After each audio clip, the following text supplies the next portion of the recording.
Albany is over 400 years old. In 1609, Henry Hudson sailed up the river that would bear his name, leading to the founding of a city that would become the capital of the state of New York. Albany serves as the head of government for 19 million New Yorkers, and every day up to 100,000 people commute here to work. Once one of the 10 biggest cities in the United States, Albany's growth is stagnant. We built a highway that cut off the city of Albany from its most important resource, and today, we're suffering the consequences of those actions. And as someone who's an architect, a designer, we always reflect and look back at work of other designers, architects, city planners, and we learn what works and what has not worked. And I think those planners who laid out 787, if they had the opportunity of 2020, they may say, hey, we could have done this differently. Interstate 787 spans the entire length of Albany's eastern edge, running against the Hudson River. Any pedestrian in the city of Albany who wants to go look at the river has to find a way to cross this highway, and there aren't many ways to do it. Cities are interesting places because they have vibes.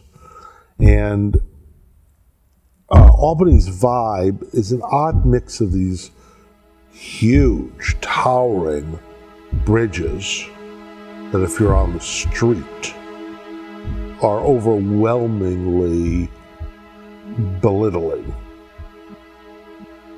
You walk in parts of downtown, not Main Street, not those parts, but along the river, underneath all the overpasses and underpasses. And they're a good place maybe to park and not get snow on you, but after that, they're 75 feet, 150 feet high. They have no relationship to the town that's around them. They're just huge overpasses. All of this begs the question, why did we build 787? And what can we do to make it better? During the first half of the 20th century, automobile ownership skyrocketed, going from a rare luxury to being treated as a necessity. More and more and more cars. More on our roads than last year. And there'll be more next year. And the year after that, more and more cars will be built and more cars will be bought. As thousands of people left Albany for the suburbs, planners scrambled for a solution. Conversations about a riverfront highway in Albany were happening as early as 1946. An early design called for a boulevard that would leverage the city's grid system rather than being a limited access highway. If that plan had been adopted, we might have been left with a much more walkable city today. Instead, when the Eisenhower interstate system incentivized limited access highways, the plans for what we know today as 787 were born. What is needed is one overall master plan for our roads and highways. In this plan, there will be no intersections. Access will be controlled. It will really unite all of our United States. It will be possible to drive from the Atlantic to the Pacific Oceans and from Canada to Mexico on safe, multi-lane, divided highways without a single stoplight or stop sign. You will travel swiftly, easily, and safely because safety for the traveling public is engineered right into the plan. Since the completion of 787, Albany's population has shrunk by more than 20%, and its poverty rate is twice the national average. I think Albany has grown in the suburbs, not necessarily in the inner city. There's a lot of vacant buildings, there are a lot of demolitions, so the population has grown in what we would, sort of colloquially say, the nicer neighborhoods, to the west of us, out, Western Washington, out in those areas, the Pine Hills neighborhoods and beyond. In the 1970s, Governor Nelson A. Rockefeller introduced another urban renewal project that would forever change the landscape of Albany. The building of the Empire State Plaza, a government complex that dominates the Albany skyline, resulted in the displacement of over 7,000 people and the destruction of over 1,000 homes. When the South Mall was built, Rockefeller and Corning got together and said, we're going to build this wonderful thing that's going to rejuvenate downtown Albany. And it turns out that it destroyed a lot of historic neighborhoods, displaced a lot of people, and the people that are working in the mall these days, by and large, don't live in Albany at all. They just drive in and drive out. You know, as I said, the Empire State Plaza moved a lot of people out. Whites were able to get housing elsewhere. Blacks were largely put in public housing. And we don't really know what happened to them, to a lot of the people in the area. The Empire State Plaza is connected to 787 by the South Mall Arterial, a short limited access highway that ends in an enormous interchange. The exit ramps that come off of the Empire State Plaza really cut off the south end from the rest of the city. From the Pastures neighborhood all the way down to the south end were really cut off. So in the early days you had redlining, and then with the exit ramps, there was a physical barrier to those neighborhoods.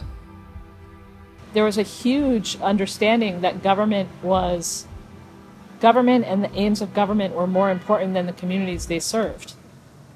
And so there you go. There's the whole maelstrom that created 787. Many homes in Albany just barely escaped the bulldozer. In the 1950s, planners envisioned a much larger network of highways, most of which never came to fruition. One particularly sinister highway, the Dove Lark Expressway, would have cut right through the area we know today as Center Square. In a 2010 Times Union poll, 63% of respondents indicated that placing a limited access highway along the Hudson River was Albany's worst planning mistake. Now, community members throughout Albany believe we can actually do something about this. In the past, it's been difficult to convince people that highway removal is the right thing to do. Well, I think first of all, there are people who don't want to sacrifice being able to shave off 3 or 4 minutes on their trip to Interstate 90 or to Troy. Fortunately, Americans are starting to realize that getting from point A to point B in a car isn't the only thing that matters when designing cities. A new wave of urbanism is spreading, and Albany must take advantage of it. I think there's ways to do this, and the studies are showing that when the car isn't king, people become king. City leadership is already taking steps to address our separation from the waterfront. In 2018, the state of New York granted the city of Albany over $3 million to complete a project known as the Albany Skyway. An old exit ramp of 787 is being converted into a bridge over the highway. It's a good start, but it's just the beginning of what we need to do. Urban land is valuable land. It's places where people want to be, places where people can interact with each other easily, access services, amenities, jobs, etc. Albany has 92 acres of valuable urban land rendered much less valuable by an overbuilt highway. The cost of maintaining an elevated highway can actually be more expensive than removing it in the long run. We need to start thinking about the bigger picture. I think that one of the things that is really necessary is for us to figure out how we can gain better access directly to the park that goes along 787 and the Hudson River. And to do that, there's some good ideas. The key is to get them implemented and get a comprehensive plan going. Let's humanize that expressway that goes through the city. I think that's a wonderful start. Bring in areas that allow there to be lines of sight. There is a connection that you can experience as pedestrian right to the river. Plans are coming together that are going to show what could be possible if we made a change. The biggest suggestion we have is to remove half of 787, the half on the inside of the railroad tracks, gain back some land, make sure that that land, about 92 acres of reclaimed land from taking down different areas, will be used for development that can support all of Albany's community. So we're foreshadowing that there'll be 3 lighted intersections starting up by towards I-90 to the north and down towards Support to the south. And then what will happen is the arterial that goes up to Empire Plaza will actually be brought down to surface level, and you will go through the city and up to it, and we'll still be able to get up into the Empire Plaza. We can't erase the traffic. The traffic has to be there, but it has to be reoriented in a way that gives the pedestrian and the bike riders equal rights or access to the waterfront. The Albany Riverfront Collaborative is proposing a plan that will remove the overbuilt Exit 3 interchange. The South Mall Arterial and 787 will become boulevards that intersect with the city's grid system. Pedestrians will be able to cross the boulevard at many points, providing uninterrupted access to the Hudson River. The train that runs between 787 will remain, and infrastructure will be built to make it safe to cross.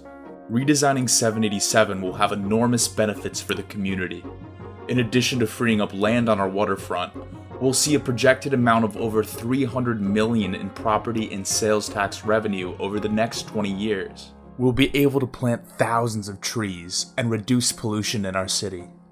We'll create over 3,000 new jobs for the region, and we'll be able to greatly reduce maintenance costs for 787. Doing this just makes sense. We believe in people power. So you might not have political power, might not have economic power, but one of the things I've learned how to do and done for all these years is to have people power. If I want to get attention, if I want to change a policy, that's the way I do it. We need your help to get this project off the ground. Please sign the petition at change.org and contact your local representative about the project. You can donate to the Albany Riverfront Collaborative, as well as learn more about this project at albanyriverfrontcollaborative.com. Only with the community support will this vision become a reality. I think one of the things that is often said is this is going to cost too much, this is overwhelming, this is going to take forever. And I think that it's really important for people to keep in their minds that it's going to cost as much or more to keep it the way it is, and we'll have no benefits from it. There is not a single case where removing a highway or burying a highway or capping a highway or downsizing a highway to a boulevard has ever not resulted in a positive economic development for a neighborhood. So there's multiple ways to do this. I'm just asking that we explore those multiple ways and fully reimagine this with the goal of reclaiming our waterfront.